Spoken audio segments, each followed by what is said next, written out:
A shocking revelation and breaking news that feels almost too surreal to believe. Actor Matt Czuchry has allegedly come forward with a chilling detail about his friend Malcolm-Jamal Warner's last night. Alive, just minutes ago, word began circulating that Czuchry claims an entire hour is missing from the timeline of Warner's final night. It's a bombshell assertion, one that turns a tragic, straightforward story into a gripping mystery. Warner's untimely passing had already stunned fans. Now this new twist from Czuchry is casting a long shadow of doubt and curiosity. What could have happened during that lost hour? The question hangs heavy, suggesting that the timeline of events we thought we knew might not tell the whole story. Before we dive into theories, let's back up and understand exactly what happened in Warner's final hours and how a seemingly ordinary night could hide such an extraordinary secret. Czuchry's revelation sets the stage for a deeper look into Warner's last moments. It implies that somehow 60 minutes went unaccounted for. To any true crime aficionado or mystery lover, that's the kind of detail that makes your pulse quicken.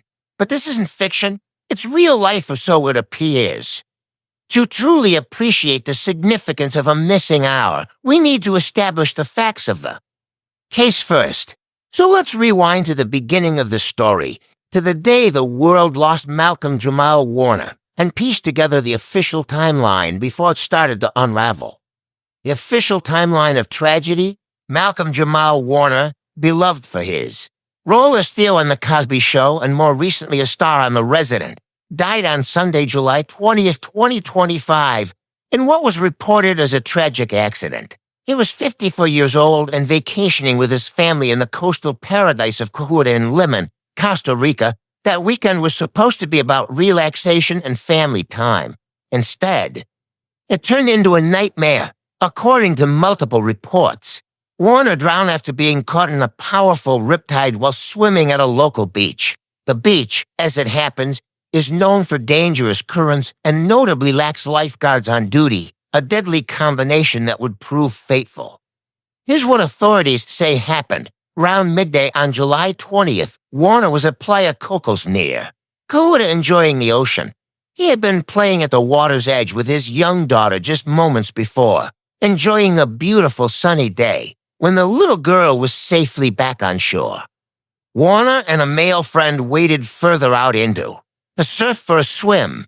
Without warning, a rough current dragged both men out into deeper waters. The ocean turned treacherous in an instant. The friend managed to fight his way out of the riptide and back to land, battered but alive, while Warner struggled. By the time onlookers noticed the crisis and rushed to help, Warner had been pulled under.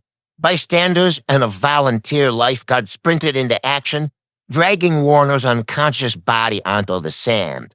Paramedics arrived and performed CPR, fighting to revive him, but the beloved actor was pronounced dead at the scene. It was a horrific end to a family vacation, sudden, heartbreaking, and by all official accounts, a terrible accident that in the days that followed, news outlets confirmed the tragedy.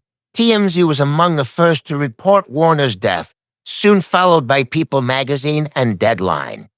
The Costa Rican Red Cross and National Police gave statements. Warner's cause of death was officially ruled asphyxia by submersion drowning, with the manner deemed accidental. There was no indication of foul play, no mystery, just a tragic drowning in a country where rip currents are a known threat.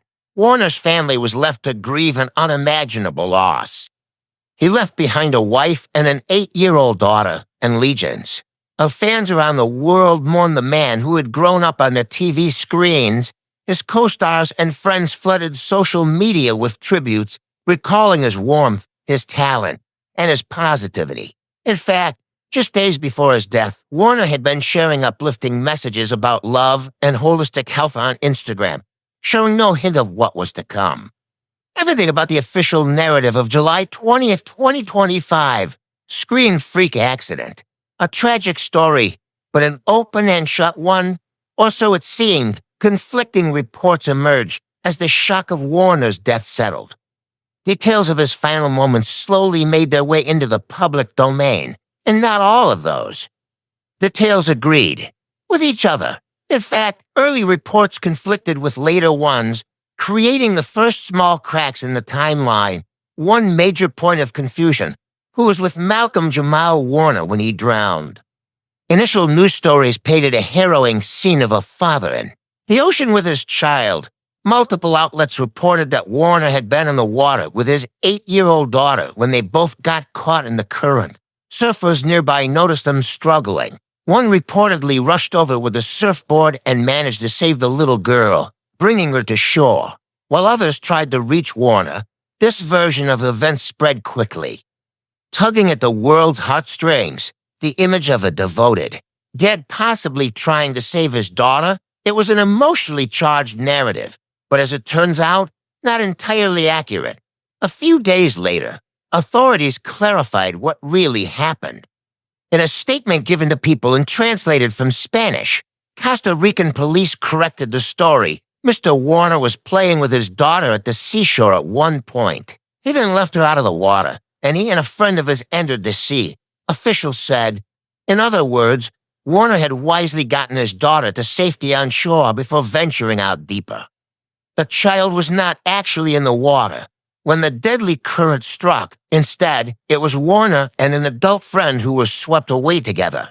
The friend made it out alive. Warner tragically did not. This wasn't a father-daughter swimming mishap at all. It was two grown men. Caught off guard by nature's force, this correction was significant. It meant that early reports, in the chaos of breaking news, got a key detail wrong. Warner wasn't heroically saving his child in that moment. The little girl, thankfully, was never in danger once things turned dire. Well, this truth is a relief the child was safe. It also meant the initial understanding of Warner's final moments was partly mistaken, and it begged the question: if one detail was misreported initially, could other aspects of the timeline also be incomplete or misunderstood? We also now had an unidentified friend in the story, an eyewitness and fellow survivor who hasn't spoken publicly. Apart from the police summary, this friend's account hasn't been heard. Who is he? What did he see or experience in those moments before the current took them? His perspective could be invaluable. Yet so far it remains a blank in the public narrative. The clarification about the daughter was the first hint that the full story of that day might be more complex than people realized. It was a subtle inconsistency, a buried detail that only came out later, and it primed the world to wonder, what else don't we know about Malcolm-Jamal Warner's last day? Little did we suspect, the real intrigue might lie not in the afternoon when tragedy struck, but in the quieter hours just before, in the final night that preceded the final day. The final night, piecing together the evening to understand the mystery of the missing hour, we have to backtrack to the night of Saturday, July 19th, 2025, Malcolm-Jamal Warner's last night alive. Oddly, this period, the evening and late-night hours before the drowning, received almost no attention in the initial wave of news. Why would it? At first glance, nothing seemed unusual about that night. Warner was on vacation with family and friends, presumably enjoying a normal, relaxing evening in paradise. There were no reports of distress or drama on Saturday night. In fact, Warner was known to be a private, family-oriented man off camera, not the type to draw attention to, himself with wild antics. It's safe to assume that night was spent quietly at the resort in Czuchry, perhaps a family dinner at a local restaurant, a stroll through town, or an evening of tropical breezes on the hotel balcony other vacationers might have seen. Malcolm-Jamal Warner that night is just another tourist, smiling, carefree, and utterly unaware of the fate that awaited him the next days for a long time. Nobody thought to scrutinize those night hours. Why would they? But now, Matt Czuchry's claim forces us to reconstruct the timeline between dusk and dawn. What was Warner doing as that final night unfolded, based on what we know? The Warner family's Saturday likely wrapped up calmly. Let's imagine it. Sunset over the Caribbean, Warner snapping a few photos of the orange sky, his daughter laughing as she chased hermit crabs on the beach. Later, the family retreats to the hotel. By 10 p.m. or so, the child is probably asleep, and Warner and his wife and maybe the family friend are winding down. It's the picture of a peaceful vacation night. But it's here, amid this piece, that a subtle thread of mystery begins to unspool. Sometime late that night, around 11 p.m., Malcolm-Jamal Warner was apparently not in his room and not asleep. Unbeknownst to everyone around him, Warner stepped away for a bit, and we now have reason to believe that during this time he was on a phone call that no one else knew about. The person on the other end of that call, Matt Czuchry. Yes, the very co-star and friend who is now raising questions was in direct contact with Warner during the late hours of that Saturday. At first glance, that might not seem odd. Friends call each other, even on vacation. But it's what happened after that call and what was or wasn't said during it that turns a simple chat into a key plot point this late-night conversation would be, as Czuchry now suggests. The starting point of the missing hour. To unravel this, we need to delve into what we know about Warner and Czuchry's friendship and what Matt has revealed about that fateful call. The off-the-record call, Matt Czuchry and Malcolm-Jamal Warner weren't just casual Hollywood acquaintances. They were genuine friends, forged by years on set together. The two met while co-starring on the medical drama The Resident, where Warner played Dr. A.J. Austin and Czuchry starred as Dr. Conrad Hawkins. By all accounts, the cast of that show was close-knit. Warner himself said in an interview just months before his death that Matt and another co-star, Bruce Greenwood, were still my guys, emphasizing we still keep in touch. We still see each other. I love those guys. This wasn't an on-screen friendship only. It was real, enduring camaraderie. Importantly, Matt Czuchry is known as a very private person in an industry of oversharers. He has no public, social, media presence of fact fans of The Resident of the note, preferring to keep his personal life and friendships low-key. So when Malcolm-Jamal Warner picked up the phone that Saturday night to call Matt, it wasn't for publicity or spectacle. It was personal, to friends catching up, heart to heart, with no one listening in, according to insiders close to Matt who've begun leaking bits of this story. The phone call came sometime around 11 p.m. Costa Rica time for Warner. It was a quiet hour when his family was settled in. For Czuchry, who was likely back in the States, it might have been around midnight or 1 a.m. depending on his time zone, late, but not unreasonably so for close friends talking. The conversation was, by all indications, warm and ordinary. They chatted about how the vacation was going, perhaps joked about Warner trying to surf or how beautiful Costa Rica is. Maybe they reminisced about filming The Resident or discussed future plans. Crucially, Matt recalls Warner sounding completely like himself, no panic, no hints of trouble, no heavy confessions. If anything, Warner was in a good mood, relaxed, and affectionate in the way one is when speaking to a dear friend on a carefree night. One source described Warner as thoughtful, even reflective during the call, perhaps gazing at the moonlit ocean as he spoke, but nothing about his tone raised alarm.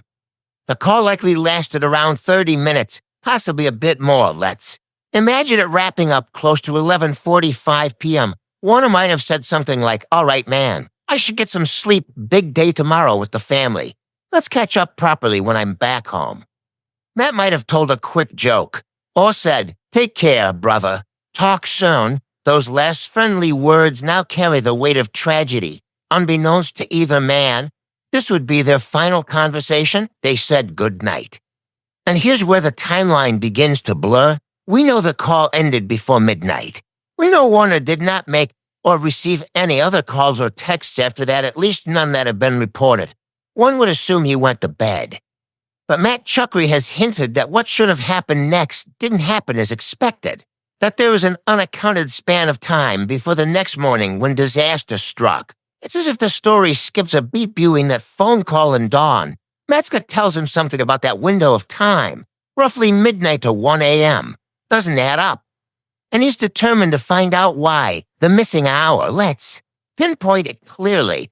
Roughly 12 o'clock a.m. to 1 o'clock a.m. on July 20th. This is the period Matt Czuchry refers to as the missing hour in Malcolm-Jamal Warner's final night. Why does he believe it's missing? From an outside perspective, nothing obviously dramatic was happening then. Warner had finished his call with Matt and presumably was settling in for the night. The next confirmed sighting of Warner isn't. Until morning, when other hotel guests recall seeing him alive and well as the family headed to the beach, but Matt, perhaps haunted by their conversation, started asking questions after the tragedy, and what he found were gaps. When he spoke to Warner's family and others who were there, he discovered that nobody could definitively account for what Malcolm-Jamal did in the roughly 1 hour after he hung up the phone. Warner's wife had fallen asleep earlier, tired. From the day's activities, the friend who was vacationing with them, the same friend who would go swimming with him later, wasn't with Warner at that time. He might have been in a different room or also asleep. In essence, Warner was alone for that late hour, and no one saw him or spoke to him during that time frame. So what might have happened in those 60 minutes of solitude? Here's where we enter the realm of educated guesses and eerie possibilities. Did Warner actually go to sleep at midnight? Or did he leave his room again? One hotel staff member later recalled seeing a man who looked like Warner wandering through the lobby around 12:30 a.m., appearing deep in thought, though they weren't 100% certain it was him. And this was never officially reported. Another anecdote surfaced of a guest hearing someone walking softly down the hallway near Warner's room around that time. These little fragments suggest that Malcolm-Jamal Warner may have been awake and possibly even outdoors. During the midnight hour, picture the scene, the resort grounds at night. Mostly quiet except for the chorus of crickets and distant crash of waves. If Warner had trouble sleeping, he might have stepped out for a breath of fresh air. Perhaps he took a short walk under the palm trees, letting the humid night air clear his mind. He might have strolled by the pool, or even down to the dark beach to gaze at the bioluminescent plankton in the water and natural wonder in some Costa Rican beaches, if he did. He didn't tell anyone, a private midnight ramble that only he knew about. No security camera footage has surfaced to confirm his movements then. In a stroke of unfortunate timing, the resort CCTV system underwent a routine maintenance reboot around midnight as some tech systems do, meaning parts of that hour weren't recorded.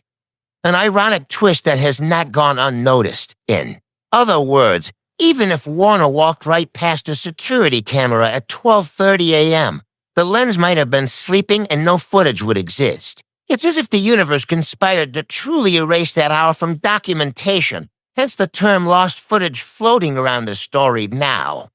Let's be clear, there's no evidence that Warner met with any foul play or secret rendezvous. During this time, there's no mysterious stranger seen with him, no sign of struggle, nothing overtly scandalous. But the lack of evidence is itself puzzling. For a man of routine and habit, disappearing into the night for an hour is a little out of character. Matt Czuchry knows his friends' routines. They'd traveled for press tours and on-set work. Warner usually turned in early to be fresh for the next day, especially when family was involved. So Matt's question is a valid one. What was Malcolm doing in that missing hour, when nobody else was around? And could whatever it was have affected what happened the next day? Here's one theory to consider: fatigue or a late-night incident. If Warner didn't sleep well, or all that night due to being out for an hour, he might have been tired on Sunday morning. Fatigue can sap one's strength. Could that have made him more vulnerable in the ocean? It's speculative, but worth pondering. Another theory, an unreported minor incident.